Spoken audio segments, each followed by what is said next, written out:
Bonjour et bienvenue dans le studio.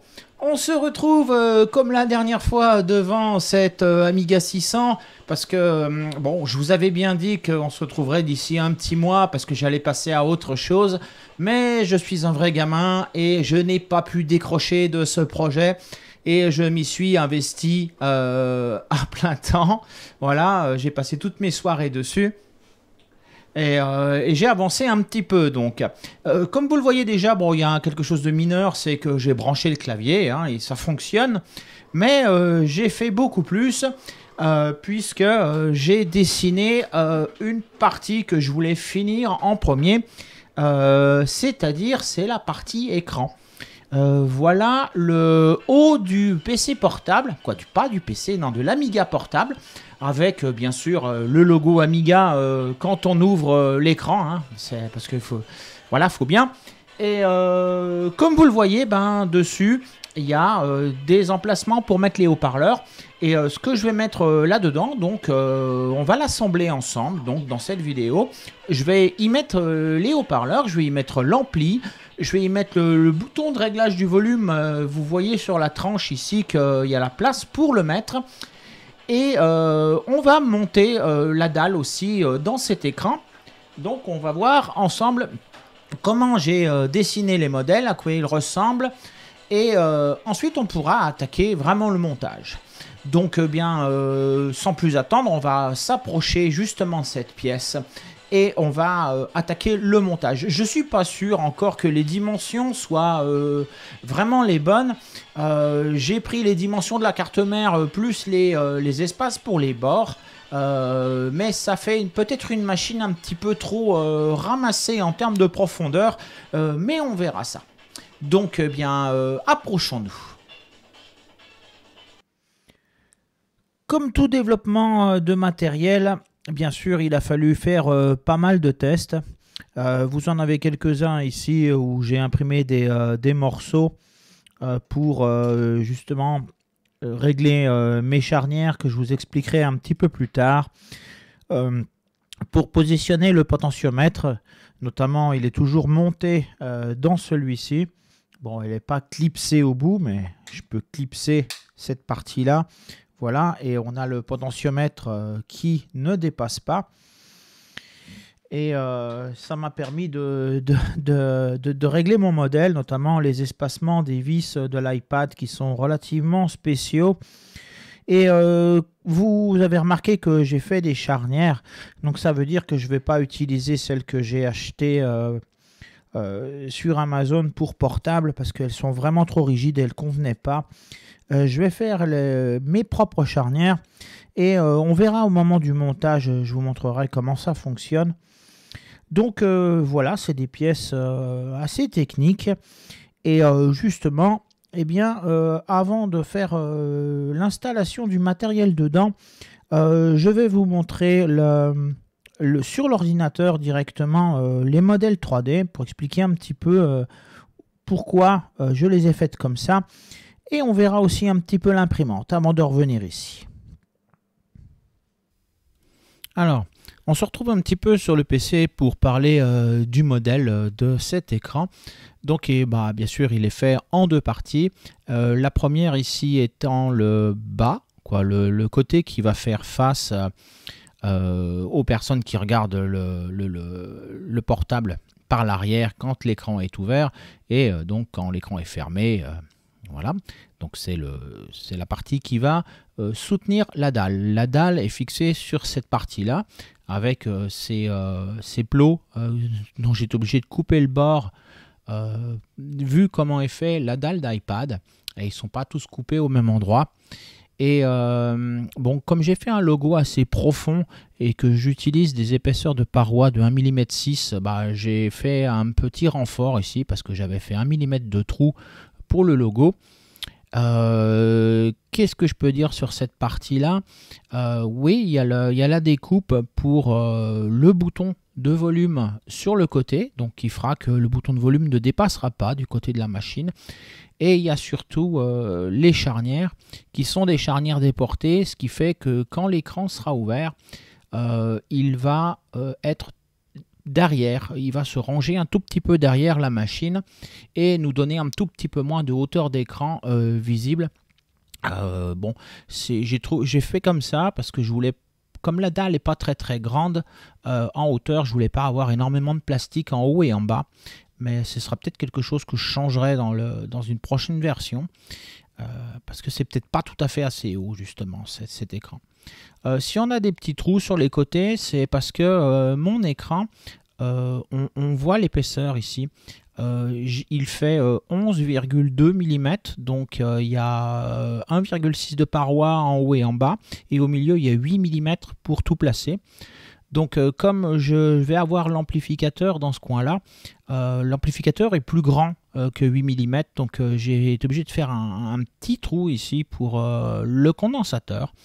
Et ici c'est pareil, c'est pour fixer le potentiomètre, donc les vis sont gênées un petit peu, donc j'ai fait deux tout petits trous pour permettre le passage des têtes de vis. Et vous voyez tout le tour, ça, ce sont tous les clips qui permettent de fermer l'écran. C'est-à-dire qu'il n'y a pas de vis pour fermer l'écran, les deux parties sont clippées l'une sur l'autre. Donc voilà pour cette partie.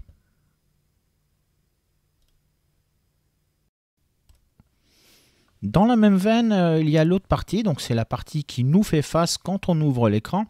Et c'est sur cette partie que j'ai fait les évents pour les haut-parleurs et aussi le trou de passage des fils, hein, parce qu'il faut bien que je relie les fils qui sont dans l'écran au reste de la machine.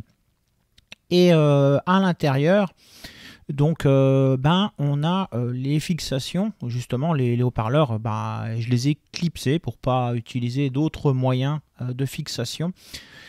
Ici c'est la place pour l'amplificateur. C'est pareil, comme dans l'autre partie, j'ai creusé un tout petit peu l'épaisseur des 1,6 mm de paroi, parce que comme il fait, comme il fait dans les 9 mm, eh bien, et j'avais besoin de récupérer des deux côtés un petit peu d'espace. Et finalement, ici, on a la fixation pour le potentiomètre. Mais je vous montrerai ça en vrai, c'est plus facile à comprendre comment j'ai fait cette chose-là.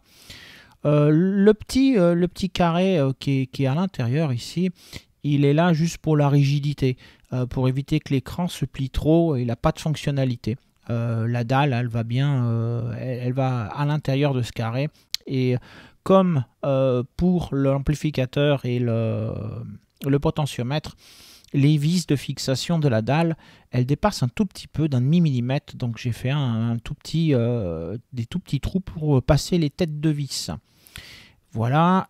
Et donc cette partie, eh bien, elle se fixe sur l'autre, elle se clipse sur l'autre. Donc on a de ce côté-là les petites accroches qui vont se clipser dans l'autre partie. Donc après tous les tests que vous avez pu voir tout à l'heure, il est temps d'imprimer la version finale. Mon imprimante a beaucoup changé depuis la dernière vidéo que je vous ai fait. Je voulais en faire une autre cette année, mais bon, je me suis dit qu'elle ne serait pas forcément bienvenue. Donc finalement, je ne l'ai pas faite. Mais comme vous voyez, je me suis dessiné complètement une nouvelle tête à mon imprimante, avec une ventilation correcte qui marche très bien, et ça me permet d'avoir des résultats excellents. Et comme vous le voyez, ou vous le voyez pas, j'ai accéléré ma printer de beaucoup tout en conservant la même qualité. C'est pour ça qu'elle imprime plus vite que le ferait normalement cette imprimante. Dessus aussi, j'ai la dernière version de firmware Marlin. J'ai d'ailleurs participé au développement un petit peu de Marlin. Et j'ai customisé la version de l'écran qu'on ne voit pas ici, qui me permet de piloter cette imprimante. Donc voilà, maintenant j'ai une imprimante qui m'imprime de super trucs en super qualité et vite. Donc on va commencer par cette partie. Comme vous le voyez, j'ai énormément de mal à filmer ça parce que le blanc sature très vite mon iPhone. Mais voilà, je suis arrivé à une qualité d'impression qui qui, qui fait que le téléphone n'aime pas vraiment. Donc de ce côté-là, c'est un tout petit peu moins lisse parce que c'est le dessus. Donc c'est où elle a terminé sa dernière couche. Voilà. Et donc, ce que je vais faire, c'est que je vais déjà fixer la dalle ici. Et ensuite, je pense que je la nettoierai pour lui mettre son film de protection déjà à cette dalle. Parce que bon, elle me fait peur comme ça. Donc, je vais déjà poser la dalle sur cette partie-là.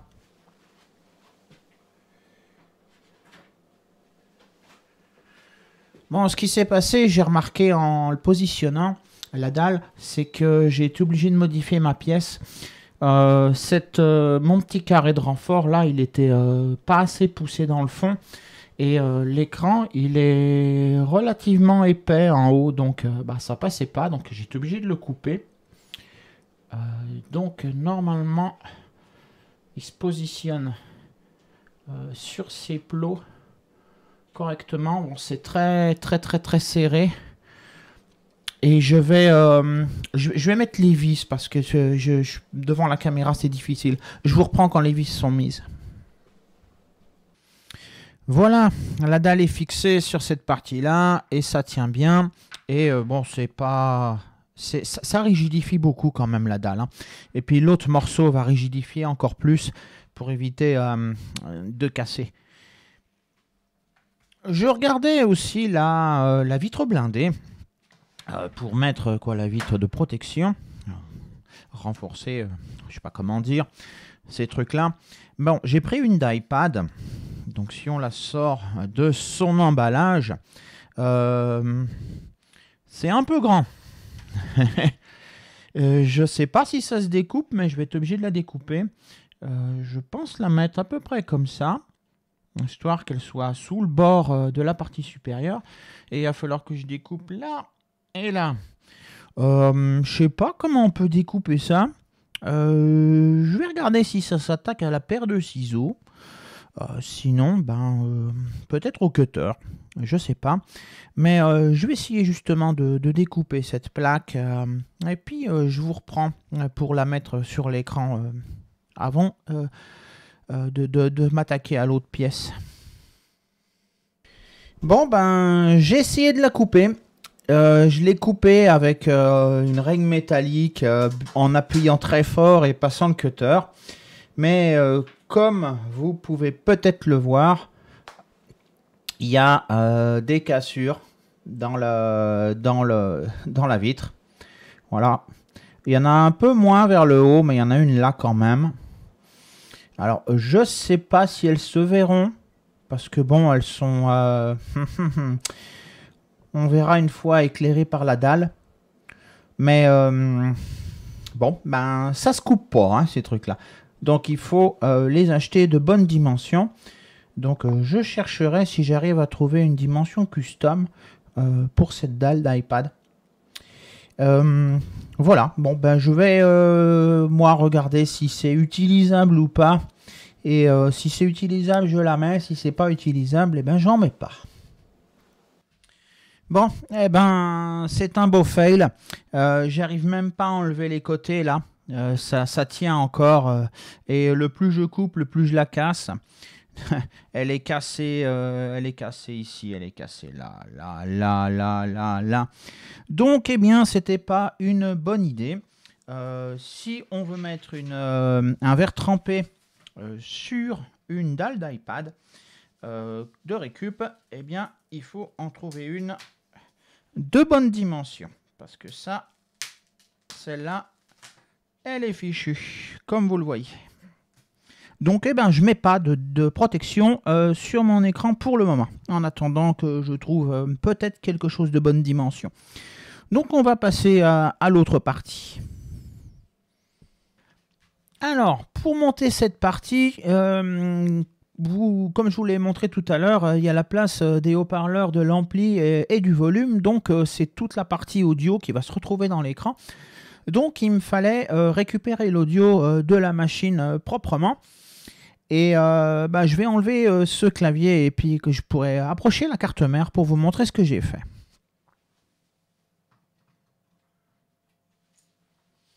Justement, le clavier, ce que je lui ai fait, c'est pas grand-chose, c'est que j'ai supprimé le fil d'origine, qui d'ailleurs n'avait pas du tout les bonnes couleurs. J'ai recherché les bons signaux à l'intérieur sur la carte électronique minuscule qui est dedans. Et j'ai sorti 5 volts, ground, data plus et data moins de l'USB, qui me permet de me brancher sur mon contrôleur HID là-bas. Mais bref. Donc, pour avoir l'audio sur l'Amiga, voilà ce que j'ai fait.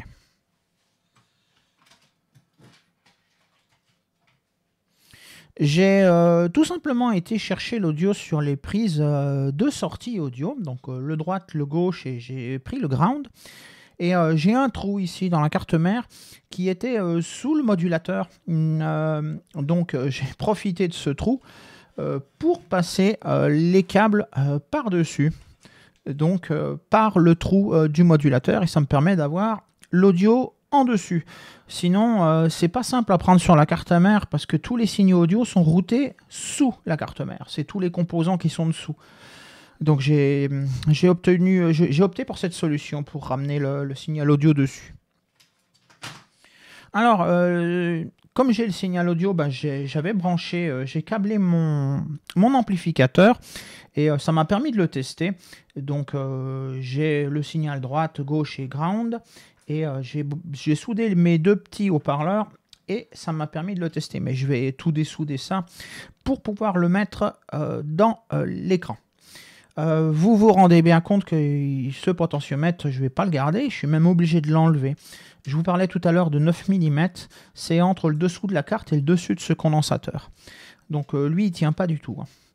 Mais je sais où sont les signaux, donc je vais dessouder tout ça, qui m'a servi que de test, et je vous retrouve après pour le monter. Voilà, j'ai fait du dessoudage. Et j'ai même enlevé lui qui est sur cette mini-carte. Donc, puis j'ai laissé un des haut-parleurs branché. Je vais le mettre l'ampli donc dans ce sens-là.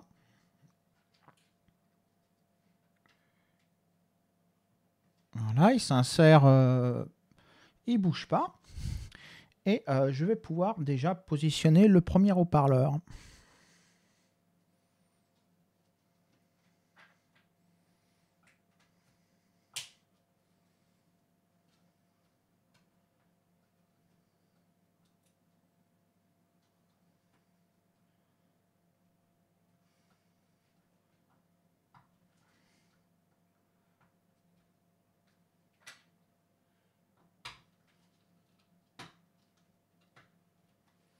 Voilà, mes clips servent beaucoup. J'avais du mal à l'enfiler. Mais au moins, il ne va pas se sauver. Hein. Il tient énormément bien. L'autre, je vais l'enfiler de l'autre côté. Mais il va falloir que j'allonge les fils et que je câble toutes les connexions. Pour ce qui est du potentiomètre, donc c'est un petit potentiomètre comme ça. Et vous voyez, il a une partie qui est creuse de ce côté-là. Et il a deux petits ergots de l'autre côté. Donc je le positionne par-dessus ce petit cylindre qui s'emmanche juste dans le potentiomètre. Et ça va lui permettre de tourner sur mon petit cylindre creux que j'ai mis au milieu là.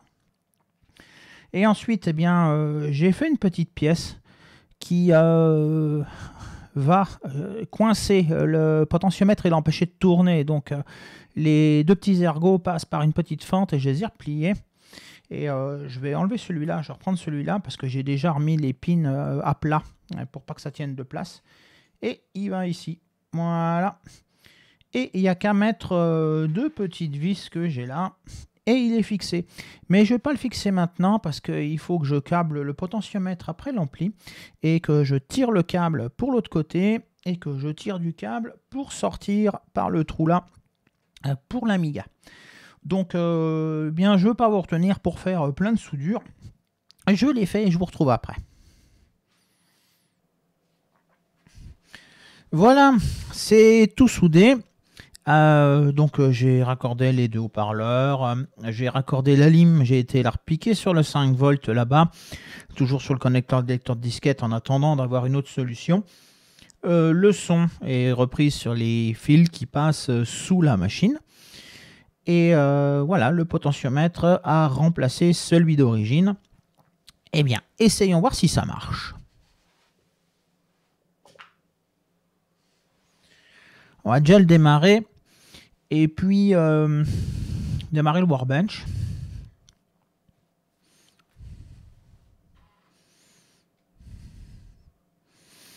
J'ai aussi rebranché le lecteur de disquette, mais je ne l'utilise pas pour le moment.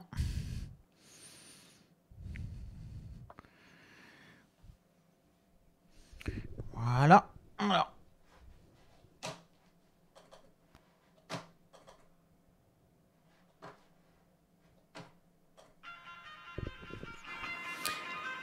Eh bien, ça marche. Et on peut baisser le volume et augmenter le volume.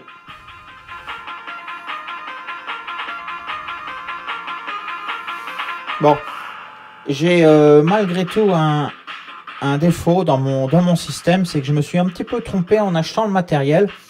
L'ampli est un 2x3 watts sur 8 ohms et mes petits haut-parleurs sont des 3 watts sur 4 ohms. Donc en fait on les sature très très vite. On peut pas monter le son, sinon dès qu'il y a des basses ça sature.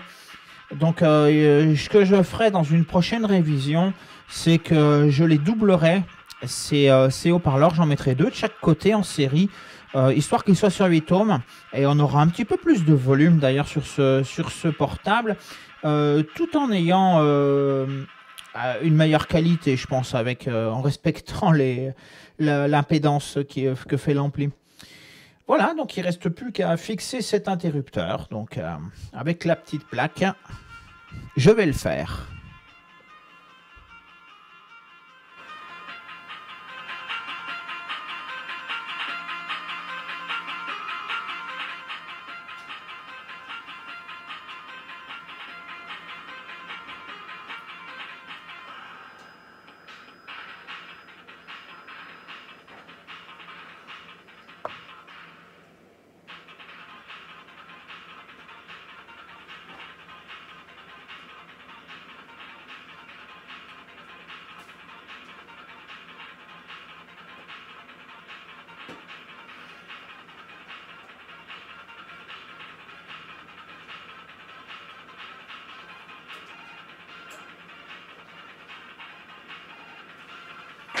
Et voilà, maintenant on peut régler le volume là. Ça marche bien, donc ce qui reste à faire, c'est à l'éteindre et à assembler les deux morceaux ensemble en passant les câbles. Donc je réorganise et on va le monter ensemble.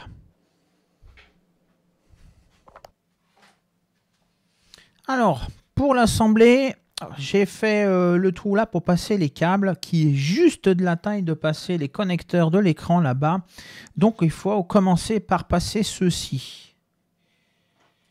Donc je vais prendre l'autre partie et je vais la retourner là. Et je vais passer d'abord les connecteurs par le trou. Ça devrait passer.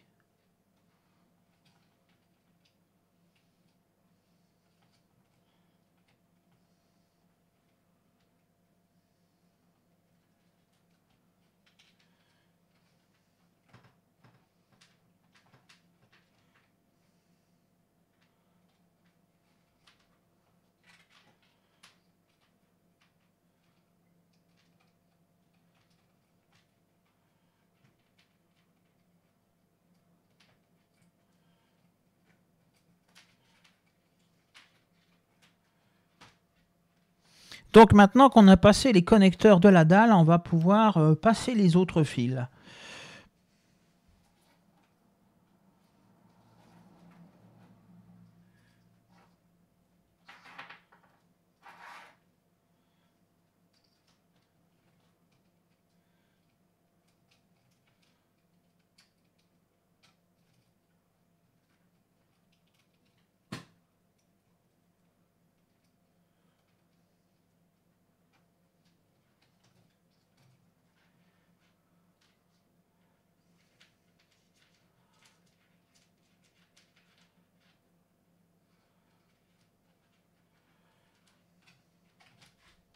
Ah, c'est pas toujours simple pour pas trop les emmêler.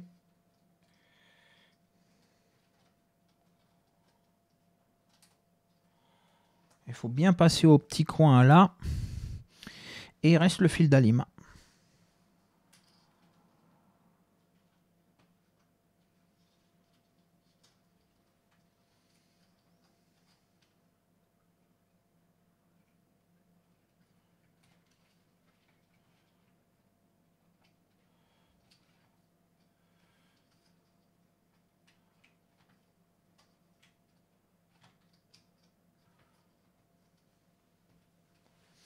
Et maintenant, ben, je vais essayer de mettre l'autre pièce par-dessus.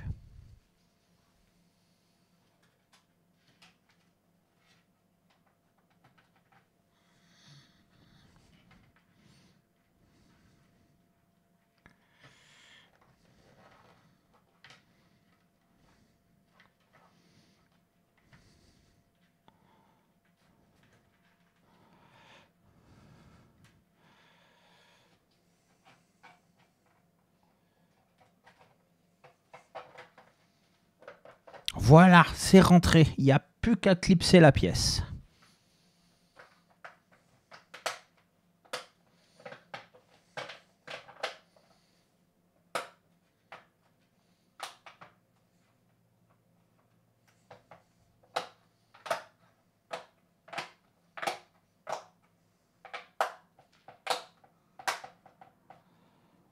Voilà, vous l'avez bien entendu clipser de partout. Et voilà un écran pour mon Amiga portable. Il devrait y avoir suffisamment long de fil après pour aller se brancher sur le driver, si je ne me suis pas trop trompé.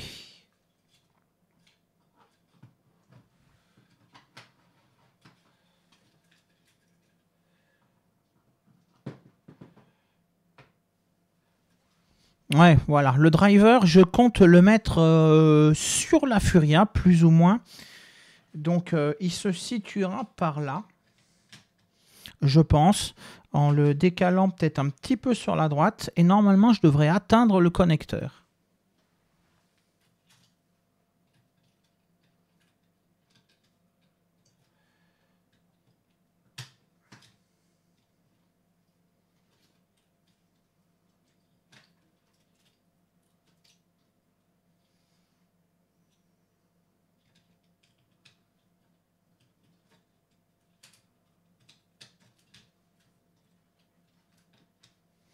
Bon, je vais pas les... Ah, la caméra, c'est hors champ. Je vais pas le laisser comme ça. Le driver, je vais bien sûr lui faire une pièce pour l'adapter, pour le fixer. En attendant, je vais mettre un isolant dessous. Je vais aller chercher ça. Une pièce plastique pour isoler. Et je vais pouvoir finir de rebrancher tout ça. Donc, je continue de le brancher. Et je vous retrouve après. Voilà, je suis dans le champ. Bon, ben, ce portable Amiga avance.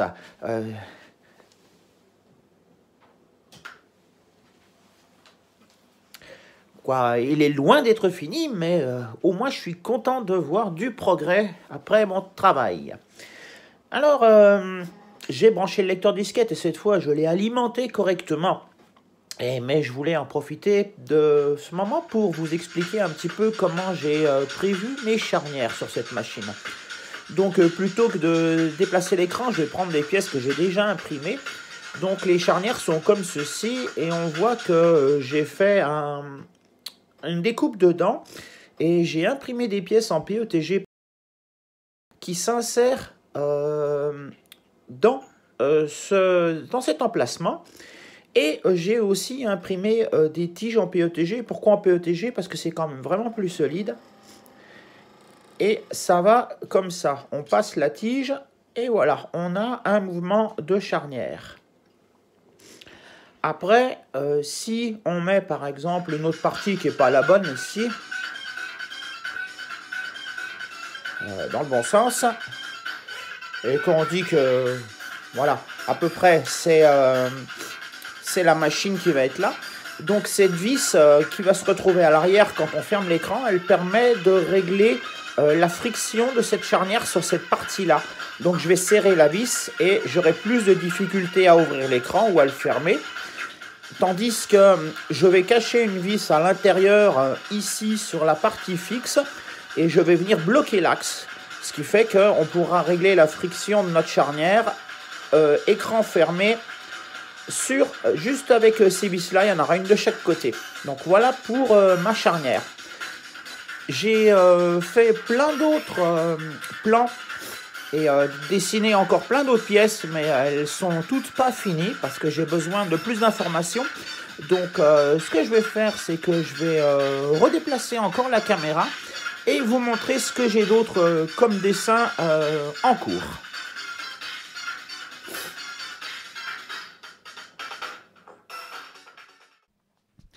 Donc voilà un gros déballage. Vous pourrez peut-être penser que je suis très avancé dans mon projet, mais en fait, il ne faut pas se laisser tromper. Ce genre de projet, de fabriquer une machine, c'est quelque chose qui est de très long et de très itératif, qui nécessite beaucoup de prototypage et donc de faire des choses, de les défaire, de les refaire. Et typiquement, si vous voyez une base ici, elle est très très loin d'être terminée, même si j'ai malgré tout numéroté tous les ports, j'ai tout mesuré, mes plots et tout ça sont tous au bon endroit. Bon, ça monte pas toujours très bien, donc j'en ai des bouts de cassés. Et voilà, ça c'est une base que j'ai faite. Et je peux même vous montrer une photo avec la carte mère dedans, parce que bon, elle est difficile à monter. Et elle tient juste, hein, elle tient dans chaque côté. Ce qui n'est pas sans poser quelques soucis aussi. Si vous voyez énormément de déballage de plaques à trous tout autour, c'est que j'ai beaucoup travaillé sur ce clavier. J'avais vraiment l'intention d'utiliser ce clavier. Donc c'est pour ça que j'ai enlevé le fil et que je l'ai transformé en USB. Mais ce truc fait 3 cm et quelques. Et 3 cm et quelques, je ne peux pas me les permettre. Par-dessus la Furia, ça va faire un portable qui va faire 10 cm de haut. C'est pas possible. Et donc, c'est des touches. Si j'en enlève une, voilà, c'est des croisillons comme ça et c'est des dômes dessous. Donc j'ai essayé de raccourcir le clavier. Donc j'ai fait beaucoup d'itérations parce que c'est super pénible à modéliser un clavier. Et voilà, en gros ça c'est le résultat final. C'est mon clavier. Et si je mets la touche, ça semble tout bien aller. Voilà, elle se clipse. Si je mets un dôme dessous, il la remonte. Et voilà. Et je peux mettre ma plaque ici. Venir fixer les vis, mettre l'électronique sur le petit bout que j'ai prévu là, et tout va bien, j'ai un clavier. Sauf que ça marche pas. Ça marche pas parce que c'est du imprimé, donc il y a des couches, et même si celui-là, j'ai passé une journée, plus d'une journée à l'imprimer en 0,1 mm, ça marche pas. Les touches restent coincées. On sent que ça gratte. Voilà. Et ce clavier ne fonctionne pas. Donc ça, c'est du prototypage, voilà, qui mène nulle part. Et c'est pas mal de gâchis de plastique. Cette partie-là, je ne peux pas la finir tant que je ne connais pas la hauteur de l'Amiga. Pour connaître la hauteur de l'Amiga, il me faut connaître la hauteur du clavier. Donc c'est pour ça que je m'étais attaqué au clavier. J'ai fait marche arrière, donc je vous montrerai dans quelques minutes quel autre choix j'ai fait pour le clavier. L'Amiga... La principale difficulté, c'est la Furia et le DOM pour la hauteur. Donc, ce que j'ai fait, alors, il est un peu hors écran, mais vous connaissez la Furia, il y a 2 gros radiateurs dessus. C'est que j'ai commandé des radiateurs en cuivre qui font 1 cm d'épaisseur. Et je vais faire un système de ventilation qui va souffler à travers les radiateurs et les réduire énormément de taille pour gagner de l'espace. J'ai commandé aussi une nappe spéciale pour déplacer le DOM pour gagner en hauteur. Voilà, et d'un point de vue clavier, eh bien, je vais vous apporter autre chose et je vais vous montrer ce que je vais peut-être faire. Voilà, bienvenue au MacBook de 2007, je crois. Il a 14 ans, ce truc. Et eh bien, ça va, ce que je vais faire, c'est ça va s'apparenter de plus en plus à un Mac Amiga, puisque je vais reprendre ce clavier pour faire mon Amiga. Ce sera beaucoup plus fin comme clavier. Vous inquiétez pas, c'est du Apple, c'est super custom, mais malgré tout, ils ont fait de l'USB custom, mais on arrive à retrouver les 4 pins ground, 5 volts, data plus, data moins, en cherchant bien. J'avais peut-être aussi dans l'idée d'utiliser le touchpad, mais bon, vous savez qu'Apple c'est un seul bouton, donc ça c'est pas forcément quelque chose de gagné, et je sais même pas s'il est USB ce truc. Voilà, et si on met l'Amiga dessus, on voit que je suis pas mal en largeur, hein. J'ai pas fait exprès, mais je suis pas mal dans les standards d'un PC portable, ou d'un machin portable, que ce soit un Mac ou un PC. Par contre, en profondeur, je suis moins long qu'un Mac. Et alors qu'on devrait être à peu près dans la même taille. Et c'est ce qui m'a fait penser, j'ai des petits soucis de dégagement, de montage de ma carte mère. Je peux rien mettre sur les côtés parce que sinon je peux pas rentrer la carte mère. Donc l'agrandir, ça m'arrangerait énormément pour monter la machine. Et vous voyez la place qu'il y a devant là. Eh bien la place qu'il y a devant, ce sera la batterie. Et je vais l'allonger de 2 cm, 2 cm et quelques. Et je vais loger tout le système de batterie, de BMS, de régulation et tout ça. Je pense dans le devant, là j'ai toute la longueur, donc je devrais pouvoir faire une 4S avec 8 piles. Voilà. Ce que j'ai fait aussi, c'est rien à voir, mais c'est Logotech. Il fallait le fixer sur l'Amiga, donc j'ai fait un truc qui va se prendre dans 2 trous de vis de l'Amiga et qui va se reposer sur le HID USB que j'ai rajouté. Voilà, et il est là, le Logotech, et il est bien en place. J'ai pas prévu dans cette version là, mais je l'ai fait après les trous pour mettre la clé USB et tout ça. Qu'est-ce que j'ai prévu d'autre? Je vais bouger un tout petit peu la caméra et je vous reprends. Voilà, petite translation. Ouais, le dernier truc que je voulais vous montrer, voilà, c'est un petit support pour la Pico ATX. Il y a de la place sur la carte mère, donc je vais la mettre là. Bon, ça va être un petit peu en conflit, c'est ça qu'il faut que je résolve. Normalement, ça devrait passer. Voilà, bon, la pièce, elle ne sera pas là, donc je devrais pouvoir reprendre toutes les tensions que je veux. Et à la rigueur, je la déplacerai peut-être même un peu à gauche. Ça gênera moins. Et j'ai encore toute la place devant, comme je vais agrandir, pour passer ma batterie. Ça veut dire aussi que l'écran, eh ben, il va falloir que je le rehausse, que je le fasse plus haut de la même taille que j'agrandis la pièce du bas. Donc, vous l'aurez compris, il y en a encore pour beaucoup de temps. Si ça vous intéresse, n'hésitez pas à me soutenir. Il y a un Tipeee dans la description. Merci d'avoir regardé cette vidéo jusque là.